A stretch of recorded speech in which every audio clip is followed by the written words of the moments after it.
اور ہم نے داؤد کو اپنی طرف سے برتری بخشی تھی اور کہا تھا اے پہاڑوں ان کے ساتھ تسبیح کرو، اور پرندوں کو ان کا مسخر کر دیا، اور ان کے لیے ہم نے لوہے کو نرم کر دیا کہ کشادہ زرہیں بناؤ اور کڑیوں کو اندازے سے جوڑو، اور نیک عمل کرو، جو عمل تم کرتے ہو میں ان کو دیکھنے والا ہوں۔ اور ہوا کو ہم نے سلیمان کے تابع کر دیا تھا، اس کی صبح کی منزل 1 مہینے کی راہ ہوتی اور شام کی منزل بھی مہینے بھر کی ہوتی۔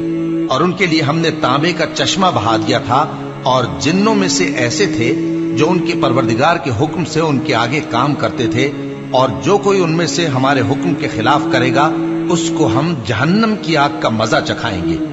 وہ جو چاہتے یہ ان کے لیے بناتے، یعنی قلعے اور تصویریں اور بڑے بڑے لگن جیسے تالاب اور دیگیں جو ایک ہی جگہ رکھی رہیں۔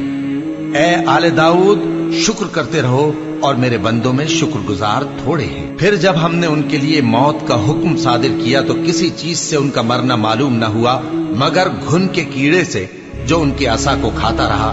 پھر جب وہ گر پڑے تب جنوں کو معلوم ہوا اور کہنے لگے کہ اگر وہ غیب جانتے ہوتے تو ذلت کی تکلیف میں نہ رہتے۔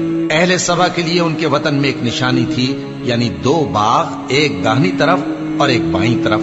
کہا گیا کہ اپنے پروردگار کا رزق کھاؤ اور اس کا شکر کرو، یہاں تمہارے رہنے کو یہ پاکیزہ علاقہ ہے اور وہاں بڑا بخشنے والا مالک۔ تو انہوں نے شکر گزاری سے منہ پھیر لیا، بس ہم نے ان پر بند توڑ سیلاب چھوڑ دیا، اور انہیں ان کے باغوں کے بدلے 2 ایسے باغ دیے جن کے میوے بدمزہ تھے اور جن میں کچھ تو جھاؤ کے پیڑ تھے اور تھوڑی سی بیریاں۔ یہ ہم نے ان کو ناشکری کی سزا دی، اور ہم سزا ناشکرے ہی کو دیا کرتے ہیں۔